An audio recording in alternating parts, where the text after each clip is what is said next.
ইন্নাল হামদুলিল্লাহ ওয়াসসালাতু ওয়াসসালামু আলা রাসূলিল্লাহ আম্মা বাদ। আজ আপনাদেরকে বলবো কিয়ামতের ছোট আলামতগুলো কি কি, যে আলামতগুলো শুনলে আপনারা বুঝতে পারবেন কিয়ামত আর কতদিন বাকি আছে। ইসলাম ধর্ম ও হাদিসের বর্ণনা অনুযায়ী কিয়ামত বা মহাপ্রলয়ের আগে পৃথিবীতে অনেক ধরনের পরিবর্তন ও লক্ষণ দেখা যাবে। এই লক্ষণগুলোকে দুই ভাগে ভাগ করা হয়েছে: ছোট আলামত মাইনর সাইন এবং বড় আলামত মাজর সাইন। ছোট আলামতগুলো কিয়ামতের অনেক আগে থেকেই শুরু হয়েছে এবং বর্তমানেও এর অধিকাংশ প্রকাশ পাচ্ছে। এক, নবী মুহাম্মদ সাল্লাল্লাহু আলাইহি সাল্লামের আগমন ও ওফাত। রাসূল সাল্লাল্লাহু আলাইহি সাল্লামের আগমন নিজেই কিয়ামতের অন্যতম একটি লক্ষণ। এই বলে তিনি তর্জনী ও মধ্যমা আঙ্গুল জোড়া করে দেখালেন।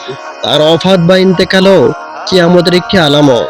দুই, অযোগ্য ও রাখালদের অট্টালিকা নির্মাণের প্রতিযোগিতা।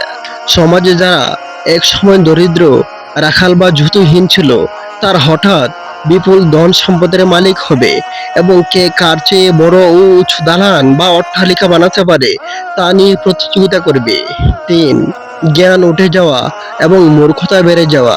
সমাজ থেকে প্রকৃত দ্বীনি আলেমদের মৃত্যুর মাধ্যমে খাঁটি জ্ঞান উঠে যাবে। মানুষ মূর্খ ও পথভ্রষ্টদের নেতা বানাবে। ফলে সমাজে অজ্ঞতা ও ধর্মীয় বিষয়ে বিভ্রান্তি ছড়িয়ে পড়বে। চার, ব্যভিচার এবং মদ্যপান মহামারী আকার ধারণ করা। প্রকাশ্যে ও গোপনে ব্যভিচার, অবৈধ শারীরিক সম্পর্ক ব্যাপকভাবে বেড়ে যাবে এবং একে সাধারণ বিষয় মনে করা হবে। সমাজে মদ্যপান ও বিভিন্ন নেশাজাতীয় দ্রব্যের ব্যবহার অত্যন্ত স্বাভাবিক হয়ে দাঁড়াবে। পাঁচ, আমানতের খেয়ানত ও অযোগ্যদের নেতৃত্ব দান।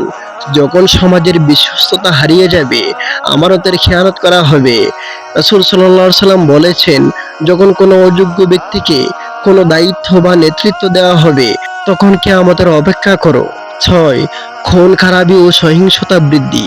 হাদিসে এসেছে কিয়ামতের আগে হারাজ বেড়ে যাবে। সাহাবীরা জিজ্ঞেস করলেন, হারাজ কি? রাসূল সাল্লাল্লাহু আলাইহি ওয়াসাল্লাম বললেন, হত্যা এবং সহিংসতা।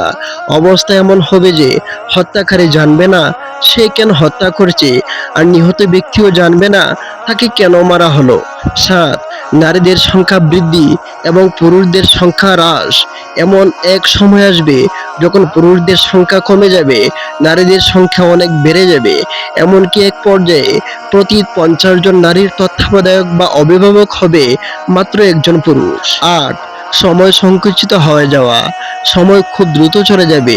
হাদিস অনুযায়ী একটি বছর একটি মাসের মতো হবে, একটি মাস একটি সপ্তাহের মতো, একটি সপ্তাহ একটি দিনের মতো, একটি দিন মাত্র 1 ঘন্টার মতো মনে হবে। 10, নারীদের পোশাক পরিধান করেও উলঙ্গ থাকা। এমন কিছু নারী আত্মপ্রকাশ ঘটবে যারা পোশাক পরবে ঠিকই, কিন্তু তাদের শরীর ঢাকা হবে না। পাতলা বা আট-ষাট পোশাকের কারণে তারা নিজেরা পুরুষদের প্রতি আকৃষ্ট হবে এবং পুরুষদেরও নিজেদের প্রতি আকৃষ্ট করবে। 11, আরবের মরুভূমি সবুজ ও নদীতে পরিণত হওয়া। হাদিসে স্পষ্টভাবে বলা হয়েছে, যতদিন না আরবের মরুভূমি, চারণভূমি, সবুজ বাগান এবং নদী নালায় পরিণত হবে, ততদিন কিয়ামত সংঘটিত হবে না। কোরআন কি বলে? পবিত্র কোরআনে সরাসরি ছোট আলামত শব্দটি অভাবে ব্যবহার না হলেও কিয়ামত যে অত্যন্ত কাছে এবং এর লক্ষণ যে শুরু হয়ে গেছে তা উল্লেখ করা হয়েছে। সূরা মুহাম্মদ আয়াত 18।